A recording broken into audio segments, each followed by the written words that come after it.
Assalamualaikum warahmatullahi wabarakatuh. Perkenalkan, nama saya Heru Rafiq dari kelas 12 Bahasa. Saya akan menjelaskan bagaimana perkembangan Islam masuk ke wilayah-wilayah yang ada di Asia Tenggara. Yang pertama, dari Indonesia. Perkembangan Islam di Indonesia, awal mula agama ini sebenarnya melalui proses yang panjang. Salah satu prosesnya melalui para pedagang. Namun, ada beberapa teori lain yang menyebut di bawah siapa sebenarnya agama ini. Nah, omong-omong soal awal munculnya agama Islam sendiri, ada beberapa teori yang berbeda. Di antaranya adalah teori Gujarat, teori Mekah, dan teori Persia. Masing-masing dari teori ini mengalami kisah yang berbeda dalam perkembangan Islam. Dalam teori Gujarat yang berasal dari India, kabarnya Islam dibawa oleh para pedagang Muslim sekitar abad ke-13 Masehi. Islam masuk ke wilayah Indonesia dan lama-kelamaan menyebar ke seluruh wilayah Nusantara. Selain teori Gujarat, ada teori Mekah. Teori yang satu ini mengungkapkan kalau awal masuknya ke Indonesia dibawa oleh para pedagang Muslim asal Arab. Waktu kejadiannya sekitar abad ke-7 Masehi, tentunya lebih awal dari teori Gujarat. Nah, ada pula teori Persia yang mengungkapkan pendapat lain. Untuk teori Persia ini sendiri, kabarnya tidak jauh berbeda dengan kedua teori di atas. Lagi-lagi, para pedagang sangat penting. Namun untuk Persia, para pedagangnya sebenarnya bertujuan ke Gujarat. Lebih tepatnya di Sulawesi bagian utara. Kabarnya orang-orang sana sudah mengenal adanya agama Islam karena mereka sudah begitu sering berkomunikasi dengan orang Perlak. Bahkan saking seringnya, bisa jadi mereka saling mengenal satu sama lain. Dalam situs resmi yang dirilis pada tahun 2020 oleh Badan Pusat Statistik Indonesia pada tahun 2018, ada 86,7% penduduk Indonesia yang beragama Islam, 10,72% beragama Kristen, 1,74% beragama Hindu, 0,77% agama Buddha, 0,3% Konghucu, dan 0,04% kepercayaan agama lainnya. Yang kedua, perkembangan Islam di Thailand. Thailand biasa disebut juga Muang Thai atau Muang Thai Risabdah atau Siam atau negeri gajah putih. Terletak di sebelah utara Malaysia dan sering dilukiskan sebagai bunga yang mekar di atas sebuah tangkai. Thailand berarti negara yang merdeka karena memang merupakan satu-satunya negara di Asia Tenggara yang tidak pernah dijajah oleh kekuasaan barat atau negara lain. Di Thailand, negara yang mayoritasnya beragama Buddha, terdapat lebih dari 10% penduduk muslim dari seluruh populasi penduduk Thailand yang berjumlah kurang lebih dari 67 juta orang. Penduduk muslim Thailand sebagian besar berdomisili di bagian selatan Thailand seperti di Provinsi Paka, Songkhla, Narathiwat, dan sekitarnya, yang dalam sejarahnya adalah bagian dari Daulah Islamiyah Patani. Islam masuk ke Thailand sejak pertengahan abad ke-19. Proses masuknya Islam di Thailand dimulai sejak kerajaan Siam mengakuisisi kerajaan Patani Raya atau lebih dikenal oleh penduduk muslim sebagai Patani Darussalam. Patani berasal dari kata Al-Fatani yang berarti kebijakan atau cerdik, karena di tempat itulah banyak lahir ulama dan cendekiawan muslim terkenal. Sebanyak 94,6% masyarakat Thailand menganut agama Buddha, 4,3% beragama Islam, dan 1% lainnya menganut agama Kristen. Meskipun Buddha menjadi agama dominan di Thailand, namun kebebasan berekspresi dan demokrasi tetap berjalan lancar di negeri ini. Yang ketiga, penyebaran Islam di Vietnam. Vietnam merupakan salah satu negara di Asia Tenggara yang mayoritas penduduknya memeluk agama Buddha. Di Vietnam, Islam menjadi agama minoritas yang hanya dianut oleh Muslim, Champa atau juga dikenal dengan sebutan suku Cham. Sementara sebagian kecil Muslim di Vietnam berasal dari beberapa etnis lainnya. Berkembangnya Islam di Vietnam dibawa oleh pedagang dari India, Persia, dan Arab. Penyebar agama Islam di Vietnam yang pertama diperkirakan berasal dari Khalifah Utsman bin Affan. Namun, para ahli sejarah sepakat menyatakan bahwa Islam telah sampai di Vietnam pada abad ke-10 dan ke-11. Hal ini didasarkan pada catatan dinasti Song di Cina yang menyatakan bahwa Champa mulai beradaptasi dengan Islam pada akhir abad ke-10 dan awal abad ke-11. Catatan dinasti Song menyebutkan bahwa mulai 986-an orang di Champa yang dipimpin oleh Abu Nuwas tiba di Hainan. Karena pergolakan di kerajaan, agama Islam diperkirakan dibawa oleh para pedagang dari India, Persia, dan Arab yang melakukan hubungan dagang di wilayah kerajaan Champa. Mulai saat itulah pengaruh Islam mulai berkembang di wilayah kerajaan Champa yang disusul dengan invasi invasi bangsa Mongol ke Vietnam. Beberapa panglima Mongol yang beragama Islam pun diduga memiliki pengaruh terhadap penyebaran Islam di Vietnam. Champa pun berubah menjadi kerajaan Islam setelah Raja Cebonga diislamkan oleh Said Hussein Jamadil dan mengubah namanya menjadi Sultan Zainal Abidin dari tahun 1360 sampai 1390.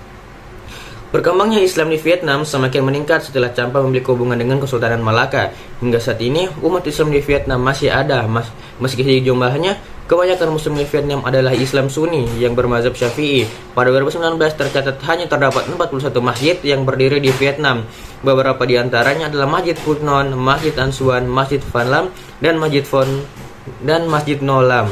Perkembangan Islam di Myanmar. Perkembangan Islam di Myanmar dimulai sekitar abad ke-9. Mereka berasal dari kerajaan Arakan yang terletak di daerah Bengali, India, dan Cina. Pada saat itu, banyak pedagang Muslim Arab yang menyebarkan agama Islam di Myanmar sejak tahun 1430 sampai 1638. Wilayah Arakan dikuasai Muslim dengan sistem kesultanan. Saat itu, sistem kerajaan seperti Perdana Menteri, Menteri Pertahanan, Menteri Peradilan, Hakim, dan tentara sudah terbentuk. Sistem pembayaran menggunakan koin yang berisi kalimat syahadat. Kejayaan kerajaan Arakan berakhir saat Raja Birma yang bernama Baudet menginvasi Arakan pada tahun 1857. Pada saat itu, penduduk Arakan banyak yang mengungsi ke Bengali.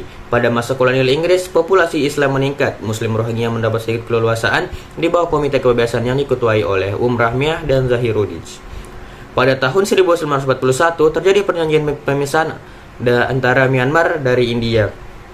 Muslim Myanmar yang menjadi minoritas di tengah-tengah masyarakat Buddha banyak mengalami penindasan. Nilainya semakin buruk karena pernah mendapat kebebasan pada masa kolonial Inggris. Mereka dianggap sebagai kaki tangan kolonial Inggris. Pemerintahan junta militer yang berkuasa sejak tahun 1962 menyebabkan Islam makin tertindas. Tentara Myanmar disinyalisir menggunakan para pendeta untuk menggempur masjid di perkampungan Muslim. Pasukan militer banyak melakukan perusakan terhadap masjid di samping merobek dan membakar Al-Quran. Kerja paksa dan kekerasan terhadap wanita juga mengiring kekejaman ini. Pemerintah militer punya andil besar dalam mempersempit gerak Muslim Myanmar. Pemerintah mengontrol hal-hal yang sifatnya pribadi seperti pernikahan. Muslimah Myanmar dilarang menikah sebelum berusia 25 tahun. Di sana terdapat orang yang beragama Buddha sekitar 88%, Kristen 6,2%, Islam 4,2%, Hindu 0,5%, agama suku 0,8%, lainnya 0,0%, dan tidak beragama 0,1%. 5. Perkembangan Islam di Filipina. Sebelum kedatangan Islam, Filipina adalah sebuah wilayah yang dikuasai oleh kerajaan-kerajaan. Para ahli sejarah menemukan bukti abad ke-16 dan abad ke-17 dari sumber Spanyol tentang keyakinan agama penduduk Asia Tenggara termasuk Luzon, yang merupakan bagian dari negara Filipina saat ini sebelum kedatangan Islam. Sumber-sumber tersebut memberikan penjelasan bahwa sistem keyakinan agama yang dominan ketika Islam datang pada abad ke-14, syarat berbagai upacara pemujaan untuk orang-orang yang sudah meninggal. Hal ini jelas sekali tidak sejalan dengan ajaran Islam yang menentang keras penyembahan berhala dan politisme. Namun, tampaknya Islam dapat memperlihatkan kepada mereka bahwa agama ini memiliki cara tersendiri yang menjamin arwah orang yang meninggal dunia berada dalam keadaan tenang, yang ternyata dapat mereka terima. Islam masuk ke wilayah Filipina Selatan, khususnya Kepulauan Sulu dan Mindanao pada tahun 1380 Masehi. Bahwasanya Islam datang ke Sulu pada abad ke-9 melalui perdagangan, tapi itu tidak menjadi faktor yang penting dalam sejarah Sulu. Sampai abad ke-13 ketika orang-orang menyebarkan Islam Dai mulai pertama kali tinggal di Buasna, Jolo, kemudian di daerah-daerah lain seperti Kepulauan Sulu, kebangkitan Islam terus diagungkan oleh dua kelompok yang sama-sama mengatasnamakan umat Islam Filipina. 6. Perkembangan Islam di Laos. Laos adalah satu-satunya negara Asia Tenggara yang terjepit dan tidak punya wilayah laut. Laos berada di sebelah barat Vietnam, batas sebelah utara adalah Cina, negara tetangga lain adalah Thailand, di sebelah selatan dan Myanmar. Di barat laut luas wilayah Laos adalah 236.800 km. Sekitar 70% wilayah Laos berbentuk pegunungan yang terdapat Gunung Bia wilayah. Perkembangan Islam di Laos. Laos adalah satu-satunya negara Asia Tenggara yang terjepit dan tidak punya wilayah laut. Laos berada di sebelah barat Vietnam, batas sebelah utara adalah Cina, negara tetangga lain adalah Thailand di sebelah selatan dan Myanmar di barat laut. Wilayah Laos adalah 256.800 km. Sekitar 70% wilayah Laos berbentuk pegunungan dan terdapat Gunung Bia. Wilayah ini ditutupi oleh berbagai gunung setinggi 2.819 meter yang merupakan gunung tertinggi di negara ini. Sekitar 55% jenis hutan, yaitu hutan hujan tropis, hutan bambu, dan hutan yang tercampur dengan vegetasi trop. Pada pertengahan tahun 2006, penduduk Laos mencapai 6,7 juta jiwa dengan pertumbuhan penduduk alami rata-rata setiap tahun 2,3%. Angka kelahiran per tahun adalah 36, sedangkan angka kematian per tahun 13 per 1000 penduduk.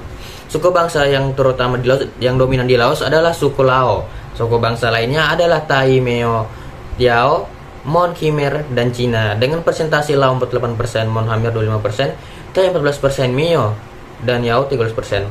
Sampai abad 21, Islam merupakan suatu kekuatan politik yang patut diperhentikan di Asia Tenggara. Ia merupakan agama kerajaan Brunei Darussalam, agama resmi Federasi Malaysia sebanyak 50%, memeluk dari seluruh jumlah penduduk Malaysia. Di Indonesia, jumlah pemeluk agama Islam mencapai 90%. Di Myanmar, agama Islam dipeluk oleh kelompok minoritas kurang lebih sebanyak 3,6% dari jumlah penduduk Myanmar secara keseluruhan. Thailand sebanyak 4%, di Filipina pemeluk Islam berjumlah 9%, sedangkan di Singapura penduduk dengan beragama Islam berjumlah sebanyak 16%. Dari jumlah penduduk Islam secara keseluruhan, agama Islam pertama kali masuk ke Laos melalui para pedagang Cina dari Yunnan. Para saudagar Cina ini bukan hanya membawa dagangannya ke Laos, namun juga ke negara tetangganya seperti Thailand dan Burma. Oleh masyarakat Laos dan Thailand, para pedagang asal Cina ini dikenal dengan nama Chin Hao. Peninggalan kaum Chin Hao yang ada hingga hari ini adalah beberapa kelompok kecil komunitas Muslim yang tinggal di dataran tinggi dan perbukitan. Mereka menyuplai kebutuhan pokok masyarakat perkotaan. Di Laos diperkirakan ada sekitar 200 orang Muslim Kamboja. Mereka memiliki masjid sendiri yang bernama Masjid Azhar, atau yang oleh masyarakat lokal dikenal dengan nama Masjid Kamboja. Masjid ini berlokasi di sebuah sudut di distrik Canterbury, Vientiane. Meski berjumlah sangat sedikit dan tergolong miskin, mereka teguh memegang agama. Umumnya mereka adalah penganut mazhab Syafi'i, berbeda dengan komunitas Muslim Asia Selatan di Vietnam yang menganut mazhab Hanafi. 7. Perkembangan Islam di Singapura. Islam di Singapura merupakan sebuah agama minoritas dengan persentase Muslim kurang dari 15%. Dari keseluruhan jumlah penduduk Singapura, sebagian besar Muslim di Singapura berasal dari pelontok etnik Melayu, selebihnya berasal dari Pakistan, India, dan Arab. Kebanyakan orang Melayu adalah Muslim Sunni. 17% dari Muslim di Singapura berasal dari Asia Selatan. Penganut lainnya meliputi orang-orang yang berasal dari komunitas Tionghoa, Singapura, Arab, dan Eurasia. Meskipun kebanyakan Muslim di Singapura biasanya adalah Muslim Sunni yang mengikuti mazhab Syafi'i atau mazhab Hanafi, terdapat juga Muslim yang mengikuti aliran Syiah dan Ahmadiyah. Penyebaran Islam di Singapura berawal dari masa Kesultanan Malaka dan diteruskan hingga masa kolonialisme sampai awal abad ke-20 Masehi. Islam di Singapura mengalami penurunan pengaruh sejak masa kolonial hingga pemisahan Singapura dari Federasi Malaya pada tahun 1965. Umat Islam di Singapura menjadi sebuah kaum minoritas dengan kelompok etnis Tionghoa. Perkembangan Islam di Kamboja. Islam tiba di Kamboja pada abad ke-10 hingga abad ke-11. Sebagian besar etnis Cham memeluk Islam pada abad ke-16 hingga abad ke-17. Menjelang jatuhnya kerajaan Champa, mereka pergi ke daerah lain yaitu Malaysia, Indonesia, dan Tiongkok. Namun, terdapat juga etnis Cham di Kamboja dan mereka adalah Muslim. Etnis Cham juga memegang peranan penting dalam penyebaran Islam di Kamboja. Mereka mempunyai hubungan yang turun-temurun dengan Raja Kamboja. Mereka juga bergabung dengan etnis Muslim Melayu yang telah tiba di Kamboja pada abad ke-13. Sebelum terjadinya Khmer Merah, komunitas Muslim Kamboja kebanyakan terdiri dari orang Cham yang berasal dari kerajaan Champa yang berlokasi di Vietnam yang runtuh pada tahun 1740. Kaum Cham merupakan orang asli Asia yang dimualafkan oleh perajin dari Timur Tengah dan India. Mereka bermigrasi dalam jumlah besar ke Kamboja pada abad ke-15. Selain mereka, terdapat juga etnis Melayu dan Muslim Malaysia yang datang ke negara tersebut pada abad yang sama. Menurut The World Factbook pada tahun 2019, ada 97,1% populasi Kamboja beragama Buddha, 2% Muslim, 0,3% Kristen. Nah, itulah penjelasan dari saya tentang perkembangan Islam yang ada di negara-negara Asia Tenggara. Sekian, wassalamualaikum warahmatullahi wabarakatuh.